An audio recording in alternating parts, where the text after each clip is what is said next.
Hey there, folks. This is Chris McLean, Peak Performance and Transformation Coach, back with yet another episode of the Peak Performance and Predictable Growth Show, the Peak Performance Show for agency founders, leaders, and owners, where we explore the agency journey from the unique perspective of those at the coalface of the industry. And my guests help unlock and dissect strategies, tools, and tactics that are working in the trenches right now to help you deliver better results for your clients and grow and scale your business to 6 and 7 figures and beyond. And it's an absolute pleasure to invite into the studio today Mr. Greg Hickman from Alt Agency. If you've been in the agency world for any time, you've probably come across Greg. And Alt Agency help agency owners grow and scale without working nights and weekends, which sounds amazing to me. Can't wait to get into that. And they do that by helping you convert your traditional agency model into a highly profitable, scalable, and fulfilling online business by packaging your services into leveraged programs and services and installing predictable systems so your business can run without you, which is really essentially what a business is. That's when it stops becoming a hobby. Greg, absolute pleasure to have you here. Thanks for dropping by. Chris, thanks for having me, man. I really appreciate it. No, my pleasure, my pleasure. So I've been following you for quite a while now, and you're all over my Facebook. Your sponsored ads are everywhere. And as I said, I tuned in to your amazing chat yesterday with John Lee Dumas. And yeah, a lot of content out there doing a lot of good in the world and helping agency owners do what they need to do to grow and scale their business. So I'd like to take us back to what got you into agency world in the first place. Why did you decide to get into an agency? You sort of ran your agency, and then what made you transition from that sort of traditional model into the model where you're sort of productizing and what you train and coach agency owners today to help them really sort of escape the grind of the business and create more leverage time? Yeah.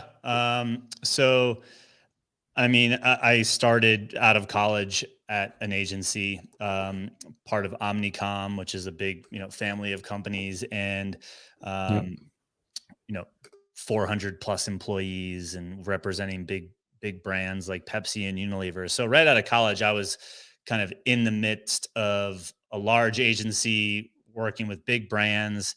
And while I was not a creative, I definitely really enjoyed being a part of a company that was doing creative work. All of my closest friends were in the graphic design department, video production, the studio, and all that stuff. Right. But I got started in project management, account management, and went through multiple big agencies, small agencies before I ended up on the client side, building out an internal team that also worked with multiple agencies, both big and small, before really going out on my own. And that's like, I don't know why I started an agency. I mean, the excitement of kind of being in a young environment, people doing cool things for big brands always seemed Mm. exciting. Inside of my degree in school, I definitely gravitated towards the marketing and the creative elements. So I think that's kind of why I Yeah. ended up in kind of marketing agencies. And Okay. then, as I went off onto my own, I had adopted a focus in and around mobile marketing, specifically text message marketing, mobile apps, pre iPhone. And that was like a lot of my, better part of a decade. So when I left and started my own thing, which I did start on the side, by the way, I didn't just take the leap into nothing. I built up Yeah. some clients Into on the the void. side. Yeah, had some revenue coming in, and um, I really couldn't get that business past like 10K a month. And I was selling, mobile marketing services to independent retail companies, because that was really the market that I had last been a part of, was retail. And it was just really, really difficult. And in that time, I started using some marketing automation tools that I just personally fell in love with. The concept of automating and systematizing things really, really excited Mm. me. And I was learning from a lot of online personalities at the time, like Pat Flynn, Amy Porterfield. Yep. And I was like, man, I would love to work with those people, not retail. And Mm. realized that they were using a lot of these automation tools. So I went out essentially and said, hey, can I help you with these tools? And they had a lot of pain in and around using those tools inside of their business. And that was kind of how I broke into working with the kind of online influencers, course creators, et cetera, serving them on like helping them build sales funnels and do marketing automation. And I learned very quickly as I went along, and we grew really, really quickly as well, all through referral. And people needed us to work on the weekends because they were in launch mode, and that was not what I had intended it to become. And really, it kind of had me stop and say, like, what do I want for this business? Like, we're gaining traction. I like the people we're working with. I don't really like the how I'm working. I felt like I was working harder than when I had a job, which I know entrepreneurship is typically that way, but I just wasn't even having fun doing it. Yeah. And the only path for me was hire a lot more people so we can serve more clients, or figure something else out. And when I looked at the math, I was like, well, I escaped this kind of traditional organization where it was just hire more people, serve more clients, hire more people, serve more clients. And so I said, something's got to be different. And that's when we sort of started pivoting towards adding other revenue streams like high ticket consulting and coaching to make more money, but that wasn't necessarily require us to hire a new head every single time we got a new client. Yeah, I think that kind of is that, like what you said, that really is that caveat where hustle and grind. And when you're starting out, right, there is a certain degree of that. But when it stops becoming fun, when it's not enjoyable anymore, that's the point where you sort of, that's that inflection point of what do I actually want to do? And a lot of people sort of tend to go in either inside, or they just look at the business and go, how do we do this differently? Yeah. This isn't what I signed up for, or I did sign up for it, but this isn't what I expected. This isn't fun anymore. How do I make this enjoyable? So how, in terms of somebody comes to you, they're kind of at that stage, they've grown a pretty decent business, but they're, as you say, that's sort of, are they in that similar place to where you were, where they've got good clients, but they're just, something's wrong with the system? They're over servicing, they're over delivering. They're, as you said, get a new client means new staff, means new hire, means all this stuff. How do you then help them sort of catalyze that next step into systemizing, getting more effective, productizing? And take us through what that looks like for an agency. Absolutely. So, I mean, it starts in slightly different places depending upon where you're currently at. But the common thing is that, as technicians, the classic book, E-Myth, a lot of us started in service and or agency as like, we were really good at doing the thing, right? We were the technician. And, then the scope of that work expanded because we didn't really know where the next client was coming from. So we took on more from existing clients. And that's usually where a lot of the scope creep happens. But over time, what that does, while it's a great way to get started, the big kind of friction point is if your offering and the who you serve is too broad, it's nearly impossible to systematize anything, because every time you get a new client, the thing you're giving that client is unique. There's not much that you can really systematize, at least in the form of how I saw all of the businesses that ran, like clockwork and, like that. They all were very specialized in some way, in their message, in their offer.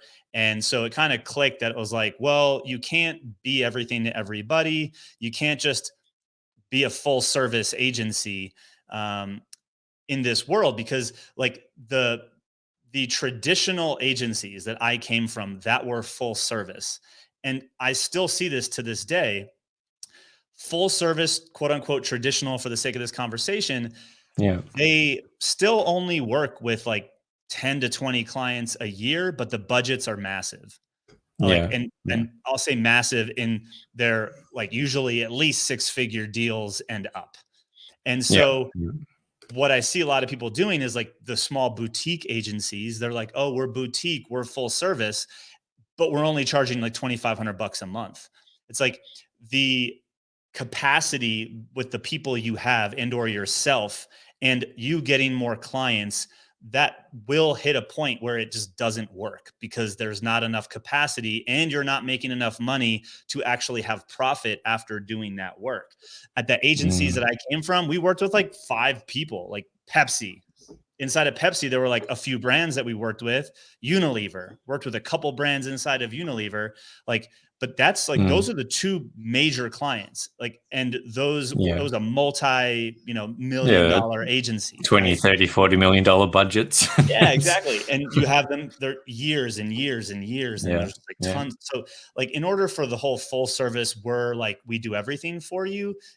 I feel like you need to be dealing with some big, at least 6-figure annually contracts, to kind of have that situation. Now, depending upon what you want for your revenue goals, maybe 50K a year. But ultimately, where I'm going with this is, if every time you serve a new client, the result that you're getting them is unique and customized, every new client is essentially like having a separate business.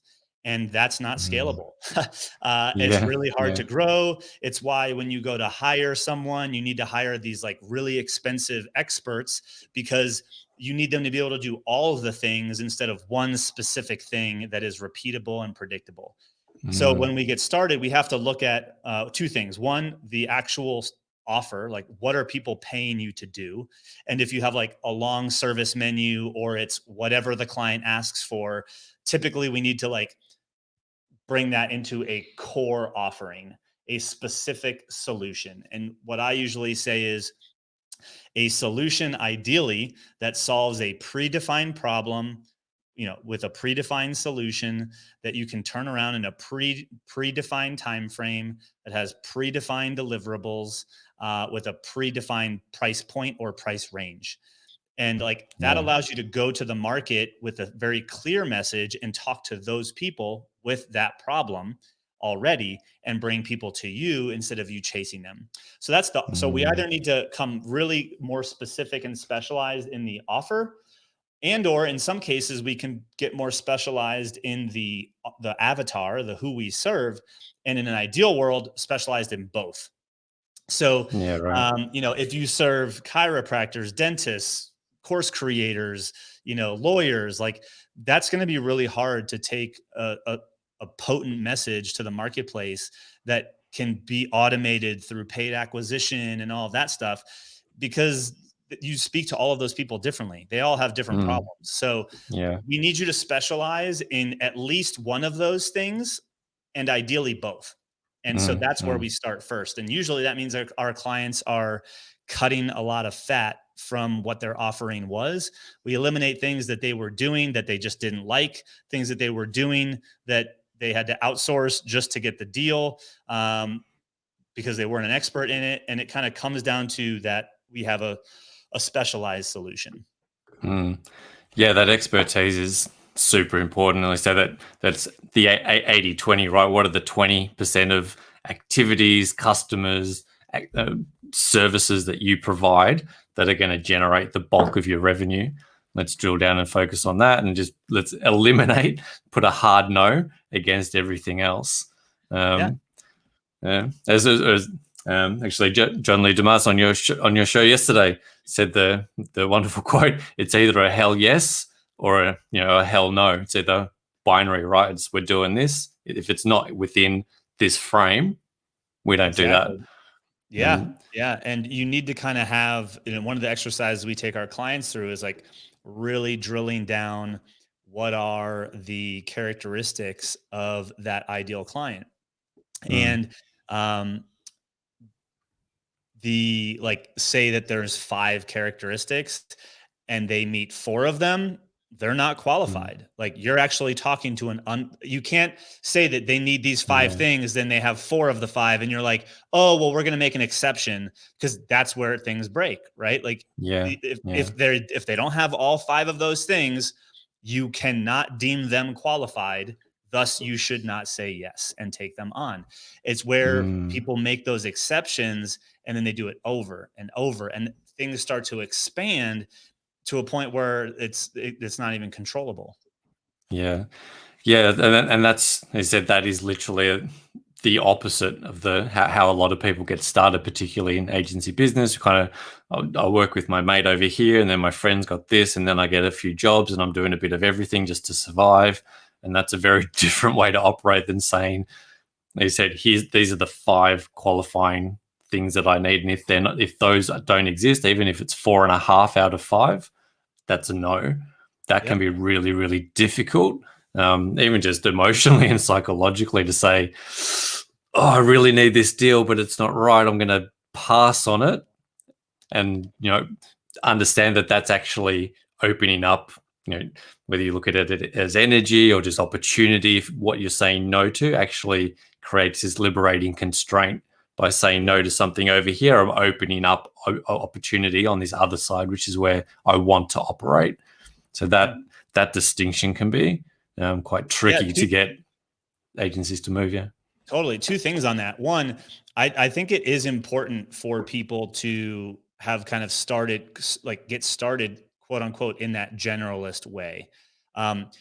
We rarely come across people that like got into the game very specialized. That's, I think, more of an exception. It does happen, but many of us get started in exactly how you said, and that's fine to get started. But you have to peel back at some point as you hone in on who are the clients that are getting the most results, and what's unique about them.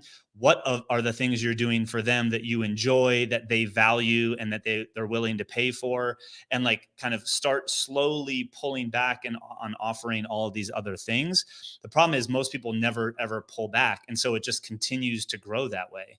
So there's like, one, it's good to start, I think, as quote unquote a generalist. It's an easy way to get started and start getting clients, but it can't become the mode of operation, which is kind of the second thing. Because even at some point, if you don't like, if you try to grow the business that exact same way all the time, you're going to run into all the things that we were just talking about, and you're going to probably burn out. So the second thing is, there's going to be a moment where you need to make a decision on, what am I going to specialize on, that would be fun to deliver, that I enjoy, that has value to the world, and that I'd be interested in serving over and over and over again. So I don't think it's bad if you start as a generalist, because many of us have, and I think that kind of equips us to know where we want to drill down. Yeah. Yeah, I think 100%. When you're getting started, you got to play in the space, right? When you're getting started, you don't really know what that's going to be. You might start out when I started my agency, we started as kind of multimedia and animation and building websites in Dreamweaver and kind of digital when digital wasn't really a thing yet. And we were kind of tinkering in that space. And then, 10 years, 8 years later, we ended up in experiential emerging tech. So kind of very different avenue. And then that was a really interesting space to play in as well. So I think absolutely it's really important to play for a while. And it's almost like building passion and purpose, right? If you don't, you got to find a curiosity, say, look, I like this type of marketing. I like this service. This feels like something I might be interested in. Play in it. Can I get clients? Can I deliver this stuff? Like exactly what you said, do I enjoy it? Can I make money on it? Is it valuable? Is there a big enough market that I can scale this thing? So all of those questions, you've got to try that stuff out. Because I mean, that just thinking, it's analogous to marketing campaigns, right? If you're running a digital campaign, you don't just write one creative, one ad and put it out and go, I've nailed it. Yeah, exactly. Right? You sort of start wide. You do 20 different headlines and 30 different images and different captions, long form, short form, different markets, different targets. And then over time, you bring it down to then this is the thing that's giving me the ROI. Yeah, I think some people, it's funny that you say that, because like, I think some people, I guess it's obvious that they want to be able to just, hey, this is the thing I'm going to package and specialize in. And like I mean, we even get clients that are like, they expect us to tell them which thing to specialize in. And I'm like, I physically can't do that, because one, like then you're going to be building the business that I have in mind, not what you have in mind. And I don't even know if you're going to be good at those things. It might sound interesting to you, but like if you're not good at it or you don't enjoy doing it, like we can't spend all of this time planning and trying to design and architect what it should be.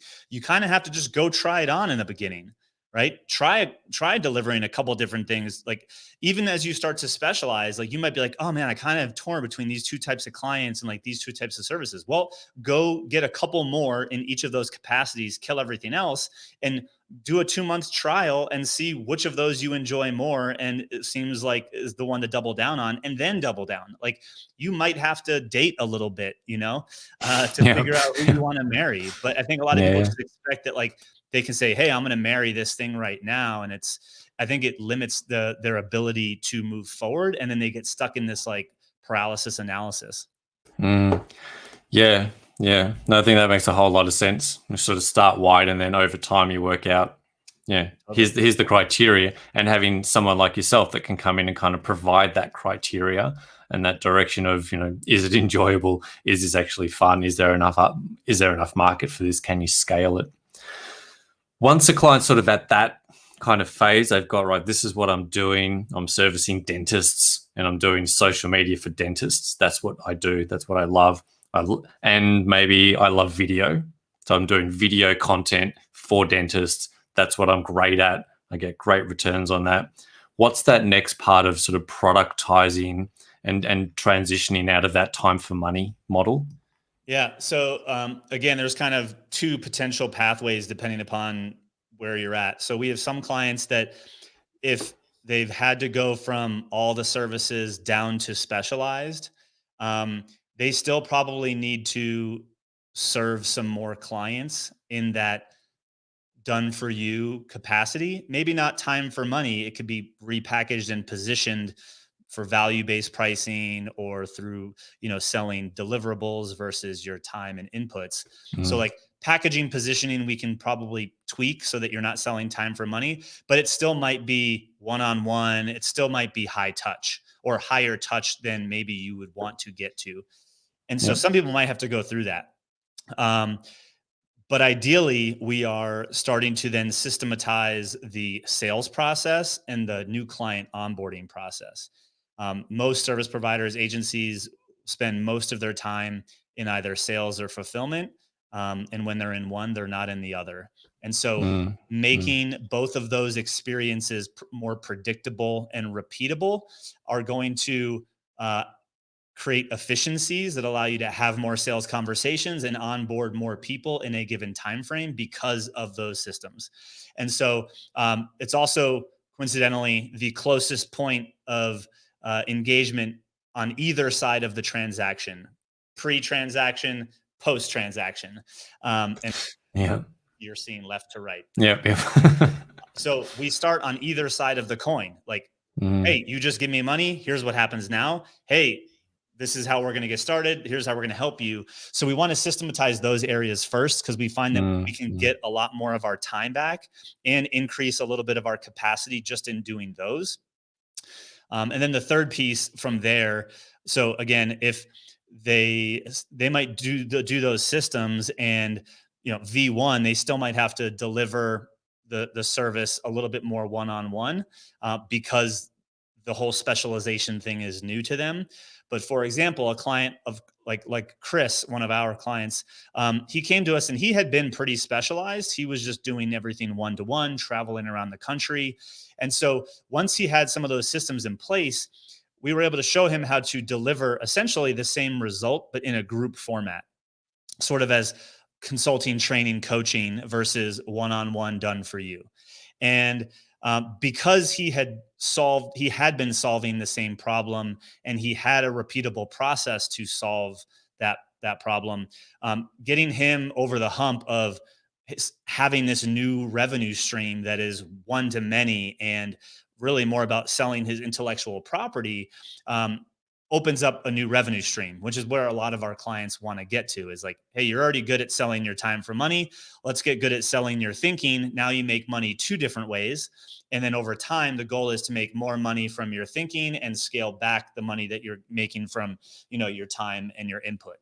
And that's really the 3 steps: is the, specialize, then the systemize, and then the expand the revenue stream into multiple revenue streams that are IP thinking based versus, time based. Yeah, I love it. I think it's super important, particularly, volatile, uncertain economic environment like the world's facing right now, is to have, if you've got one revenue stream and one way of delivering something, that's not very redundant. You've got that redundancy built in of, yes, I've got one-on-one, I've got some one-to-many, I've got some product, I've got some training, learning, and taking, like I always say, you're getting paid for your thinking more than getting paid for your hands and delivering and doing the work. Do you work a lot on the sort of team and the delivery and the service aspect as well with clients? On how do you right now you've got a system, you've got a process, this is what we're doing. Now I just need that capacity, I need that resource. And particularly in sort of the way the world's operating now, is do you tend to lean towards building big internal teams? Is it more sort of distributed network of suppliers type model? What do you recommend in that scaling side? Yeah, I mean, it kind of depends on the vision, right? We have some clients that, they care more about their freedom than they do about revenue. As long as, they're profitable and they can hit certain income goals, they don't need a big team. Chris, who I was just referring to, he just messaged me yesterday, and he's, just hit 3 months in a row of, a 7-figure run rate. Obviously he needs to carry that on through a year. But it's him, one other employee, and then 2 contract salespeople and 2 other part-time people. So, I mean, getting to a 7-figure business with really only 1 other full-time employee and a couple contract people, that could be desirable for some of you. Erin, who I just interviewed inside of our one of our free Facebook groups, she has 18 employees, and she came to us with a big book of business. She's a UX UI agency, and they're moving slower down this path of productization. But she loves her team, and she'd like to grow her team.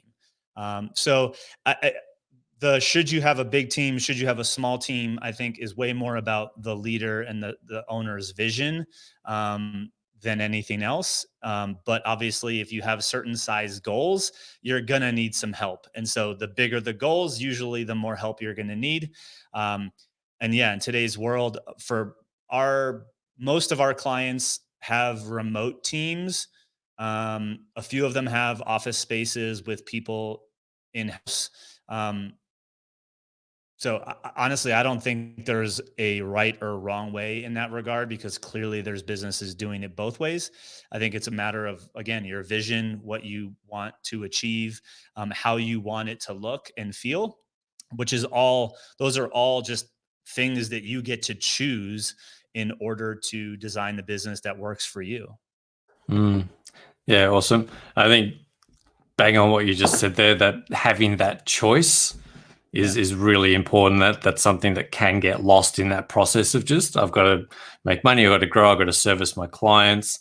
I think a lot of agency owners can become too much in service of the client and not in service of themselves and their team and their own vision. And they get the client wants it, the client needs it, the client doesn't want to pay that much, the client, or so they're getting that almost victim space of being run by their clients. You're an employee. Yeah, you've bought yourself a really shitty job rather than a business. Totally. Which is not what you signed up for. But yeah, being able to have that systemization and have that support to say, what do I choose? What do I want to do? And then be able to, psychologically, emotionally lean into that stuff. And as we said right up the front, to say no to a whole bunch of stuff, which up until that point might have felt necessary, or you're really tied to or invested in, or that's just how we've always done it. making those shifts, I think, is a really interesting thing to see when clients sort of shift to something completely different, but then get, as you said, that freedom to do whatever else you want to do, whether that is engage with your team, scale your business, take the afternoon off twice a week and spend time with your kids, or go surfing, or whatever that is you want to do. If you get clear on that, you've got to have that clarity of vision, and then time just to think and digest and be creative about what am I going to create with this business. So I think that's a really important aspect of I mean, how you step in as well. For those watching or listening, like, I mean, that would to me be the most important takeaway. Because I think with the availability of and accessibility of the information that's out there, that is free. It is very easy in today's world, and I am very guilty of this, which is why I know it's real, is that if you don't define what that vision and what success looks like and feels like and is to you, you will subconsciously adopt someone else's definition. And especially if you follow social media or any of these gurus or influencers, all the people saying you have to have a 7-figure, multi-7-figure, blah, blah, blah, blah, blah, blah, blah. Like, the number of times I've asked someone, like, well, what's your revenue goal? And it's like, $1 million a year. I'm like $1 million even? That's pretty, that's okay. Where did they come up with that number? And they're like, oh, it's just like, seems cool. Like, well, do you need to make $1 million? Like, why are you chasing this goal? And there's nothing that really has them tied to it. And I was the same way. And so, like, you need to define that for yourself. You might want a traditional agency. Awesome. Then what we're chatting about here, you could probably apply some things, but you're going to want to go look at how other successful traditional agencies have grown. That's fine if that's what your vision looks like, So it might be just full on courses and education, which, is on the other end of the spectrum. I like that I think the future of agency is this hybrid. You have a lean and mean team. You have offerings that are like training consultative, that are like mid-tier ticket, 5 to 20K, very leveraged. Then you have a few clients, maybe 5 to 10 a year, that are at the done for you level, that is like premium. And then maybe at some point, if you want and or is needed, you have, info and training and workshops and classes and courses. And like, you have the diversity of those streams. That to me is the most appealing, because you can generate a lot of income, have a lot of impact, and also have a really great freedom in your lifestyle. Freestyle. Freestyle. I love it. Just coined a new term, the freestyle agency. Amazing. I mean, I think that sounds super attractive to a lot of people listening out there, having that type of freedom, having that lifestyle where you can actually have an amazing business that is creating impact in the world whilst enjoying yourself and following your own passions and curiosities, and supporting family and spending time with your family or friends or your dogs or whatever it is outside of your business. So we need that balance just as human beings. Having a business is amazing, but we also want to have a life. So I love what you're saying there, that hybrid model would really deliver that. I think that's really cool. Yeah, that what you just said, that quote that John even said that Tony Robbins shared with him recently is, don't miss your life while making your mark. Like, you can make a mark in this world, but you can also like enjoy your life in doing so. But like, don't sacrifice one for the other. And I think that, that hit him, and it's definitely hit me. I take, for the most part, Fridays off, if not half days. And it's like, I don't want to go back to working 5 days a week. I love that time off. And if I wanted to hit certain revenue numbers, I would have to sacrifice some of that freedom to hit certain goals. But I know what it looks like for me to be successful and what I want. And so I get to design it around that. And for me, that works. And so everyone, I think, needs to kind of figure that out for themselves. Yeah. I think that's an amazing takeaway. You said that self-awareness. What do I actually want from this business? And then you decide and you create the business, rather than the business just sort of takes you down whatever road the business takes you down. Exactly. I think at some point, it's really important to make that distinction and decide. Amazing stuff, Greg.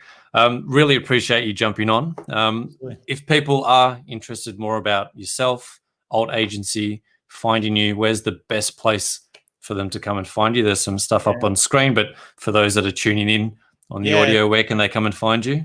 Yeah, I would say if you're digging the conversation, go to gregsvideos.com. It'll take you to my YouTube channel. There's hundreds of videos, a new one every single week on topics just like this. And from there, if you are picking up what we're putting down, there's going to be plenty of opportunities off of that content to schedule a call with my team to see if we can help you. But gregsvideos.com is definitely the place to go.